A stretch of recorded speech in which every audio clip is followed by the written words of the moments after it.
Hello दोस्तों, मेरा नाम है करण और आप सुन रहे स्टोरी क्राइम की। उम्मीद करता हूं आप सभी अच्छे होंगे। आज की कहानी एक ऐसी कहानी है जो समाज में बदलते जनरेशन की सोच और उससे होने वाले घिनौने काम को उजागर करती है। किस तरह आज की युवा पीढ़ी की सोच एक ऐसी ओर बढ़ रही जो ऐसे अपराधों को जन्म दे रही। ये कहानी आपको सोचने पर मजबूर कर देगी कि जो मार्केट में शक्तिवर्धक दवाइयां मिल रही वो किस हद तक इंसान को पागल कर सकती कि वो किसी की जान भी ले सकती है। आज की कहानी है कानपुर से। कानपुर में एक पुलिस स्टेशन लगता है, शिवराजपुर। इसी शिवराजपुर में एक परिवार रहा करता था। इस परिवार में पति पत्नी और उनकी एक 17 साल की बेटी जो कि 12वीं कक्षा की छात्रा थी, और एक बेटा जो शादीशुदा था, और उसकी 5 साल की बेटी भी थी, मगर वो इस घर से कुछ दूर दूसरे मकान में रहता था। दोस्तों, ये हादसा एक नाबालिग लड़की के साथ हुआ है, इसलिए इस वीडियो में हम आपको उस परिवार और उस लड़की की कोई भी पहचान नहीं बता सकते, क्योंकि कानून हमें इसकी इजाजत नहीं देता। 13 दिसंबर 2024 इस परिवार के किसी रिश्तेदार के घर में शादी थी। तो सुबह से ही परिवार में उस नाबालिग लड़की के माँ बाप जाने की तैयारी कर रहे थे। वो बार बार अपनी बेटी को शादी में जाने के लिए बोल रहे थे, मगर वो नाबालिग लड़की शादी में जाने से मना कर रही थी और बोल रही थी कि मेरा जाने का मन नहीं है। खैर, उस लड़की के माँ बाप मान जाते, मगर कहते हैं कि हम रात में तुझको अकेला कैसे छोड़ सकते। तो वो लड़की कहती कि मैं भैया की बेटी को अपने पास रात में सुला लूंगी। लड़की के माँ बाप मान जाते और वो नाबालिग लड़की अपनी 5 साल की भतीजी के साथ घर में रुक जाती, और लड़की के माँ बाप और उनका बेटा बहू सब शादी में चले जाते हैं। 14 दिसंबर 2024 की सुबह के आसपास का वक्त रहा होगा, 7 बजे या 8 बजे होंगे।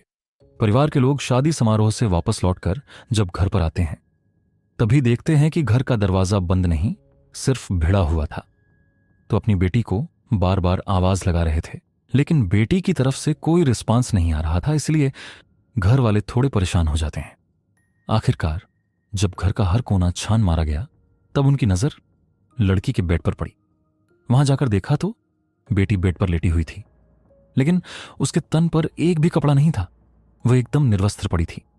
यह दृश्य देखकर परिवार के पुरुष सदस्य घबराकर पीछे हट गए, लेकिन मां में हिम्मत थी। वह तेजी से बेटी के पास पहुंची।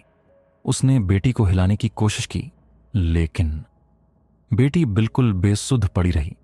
उसके चेहरे पर कोई शिकन नहीं थी, जैसे इस दुनिया से उसका कोई नाता ही नहीं बचा। जब मां ने बेटी के हाथों को पकड़ा तो हाथ बिल्कुल अकड़ चुके थे, पैर भी पत्थर जैसे हो गए थे। ना हाथ हिले ना पैर। जिस मुद्रा में वह लेटी थी, शरीर उसी अवस्था में जम चुका था। लोग कहते हैं कि मृत्यु के कुछ घंटों बाद शरीर अकड़ जाता है। शायद यहां भी वही हो चुका था। घर में मातम पसर गया। मां फूट फूट कर रोने लगी, मेरी बच्ची, ये क्या हो गया। परिवार के बाकी लोग भी रोने लगे। उनके रोने चीखने की आवाजें आसपास के घरों तक पहुंच गईं। पड़ोसी भी भागते हुए आए। क्या हुआ, ये कैसी हालत है।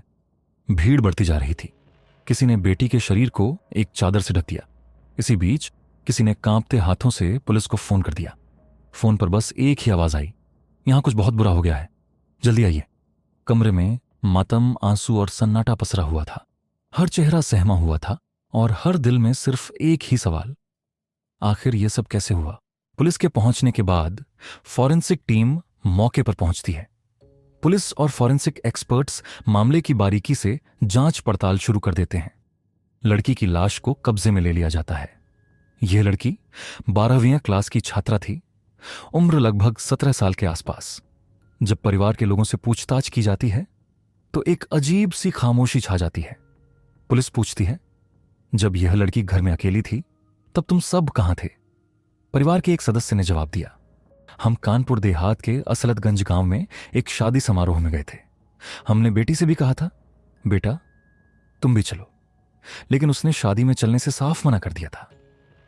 जैसे ही यह खबर गांव में आग की तरह फैलती है, परिवार का बेटा, जिसका घर कुछ दूरी पर है, अपनी पत्नी के साथ वहां पहुंचता है। उसकी पत्नी आते ही कहती है, मेरी 5 साल की बेटी तो रात को इसी के साथ थी। सबकी नजरें उस छोटी बच्ची पर टिक जाती हैं। पुलिस झुककर बच्ची से पूछती है, बेटा क्या तुम कुछ बता सकती हो, रात को क्या हुआ था। लेकिन वो मासूम बच्ची, वो तो कुछ बोल ही नहीं पा रही थी। उसकी बड़ी बड़ी आंखों में डर और उलझन साफ नजर आ रही थी। पूरे कमरे में एक सन्नाटा छा जाता है।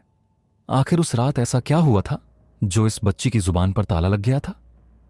पुलिस की फॉरेंसिक टीम अब पूरे घर की बारीकी से जांच पड़ताल में जुट जाती है। घर के हर छोटे से छोटे कोने को छाना जाता है, इस उम्मीद में कि शायद कोई सुराग मिल जाए जिससे यह पता चल सके कि आखिर इस लड़की के साथ ऐसा घिनौना अपराध किसने और क्यों किया।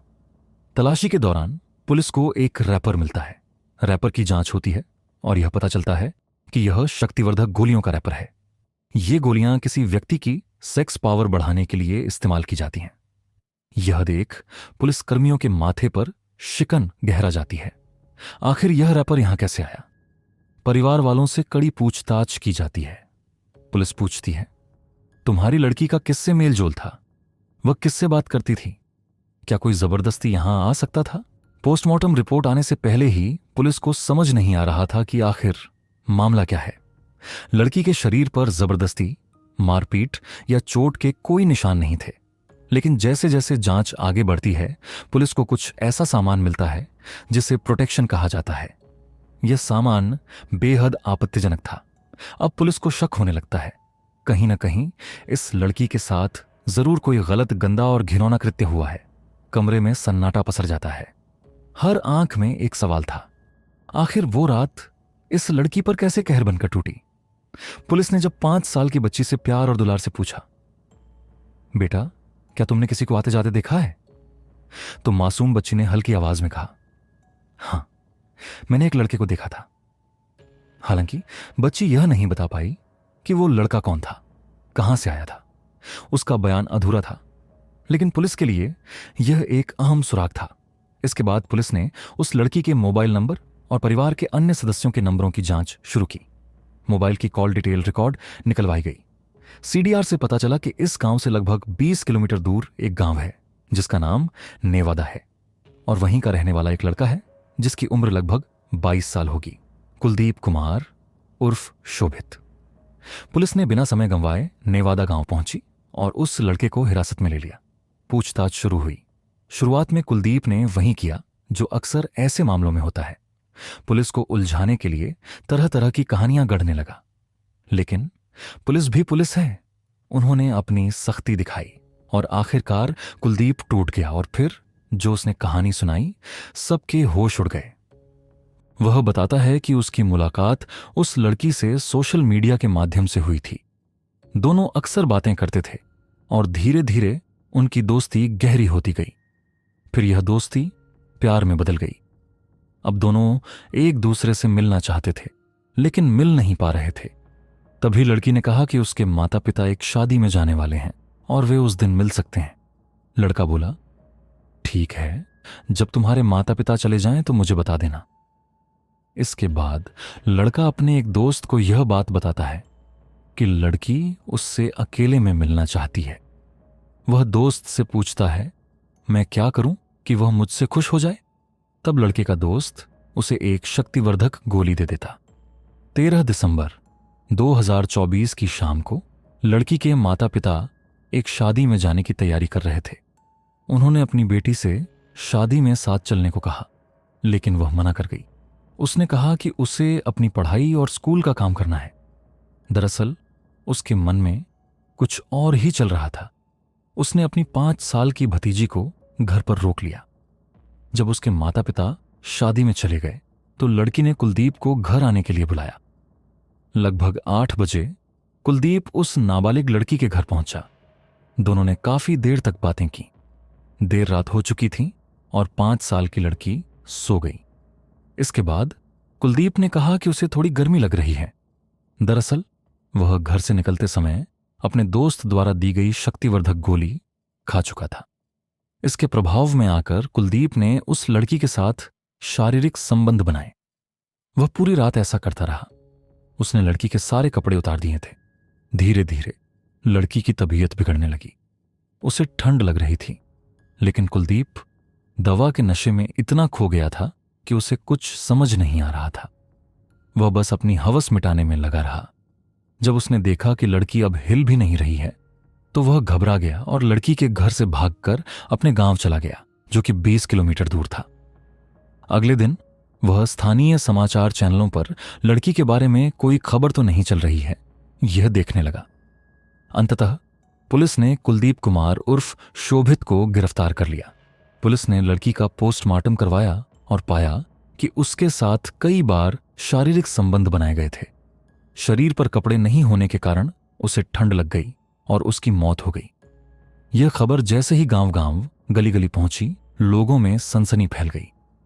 हर कोई यही सवाल कर रहा था, आखिर 17 साल की वो मासूम सी लड़की जो कक्षा 12वीं में पढ़ रही थी, जिसके सामने एक सुनहरा भविष्य था, उसने ऐसा क्यों किया? उसे तो अपने सपनों को पूरा करने के बारे में सोचना चाहिए था। लेकिन सोशल मीडिया की दुनिया, दोस्ती का आकर्षण और घर में अकेलेपन ने उसे एक गलत रास्ते पर धकेल दिया। उसने एक लड़के को घर बुलाया और जो हुआ वो बेहद दुखद था। इस कहानी को बताने का मकसद किसी को दुख पहुंचाना नहीं है, बल्कि आपको जागरूक करना है। आपको यह समझाना है कि भरोसा और विश्वास ये जीवन की सबसे कीमती चीजें हैं। इन्हें कभी नहीं तोड़ना चाहिए। जब परिवार के लोग घर से बाहर जाते हैं तो बच्चों को समझना चाहिए कि उनके ऊपर भी बहुत बड़ी जिम्मेदारी होती है। लड़की ने जो किया वो एक भूल थी, लेकिन लड़के ने जो किया वो एक घिनौना अपराध था। उसे अपनी इस गलती की सजा पूरी जिंदगी जेल में काटनी पड़ेगी। यह कहानी सिर्फ एक चेतावनी है। सोच समझकर कदम उठाएं, क्योंकि एक छोटी सी गलती आपकी पूरी जिंदगी बर्बाद कर सकती है। दोस्तों, ऐसी ही कहानियों के लिए हमारे चैनल को सब्सक्राइब करें और अपने दोस्तों और परिवार के साथ शेयर करें। अगर आपको यह वीडियो पसंद आया हो तो लाइक जरूर करें। मैं आपसे अगली कहानी में मिलूंगा। तब तक अपना और अपने परिवार का ख्याल रखें। धन्यवाद।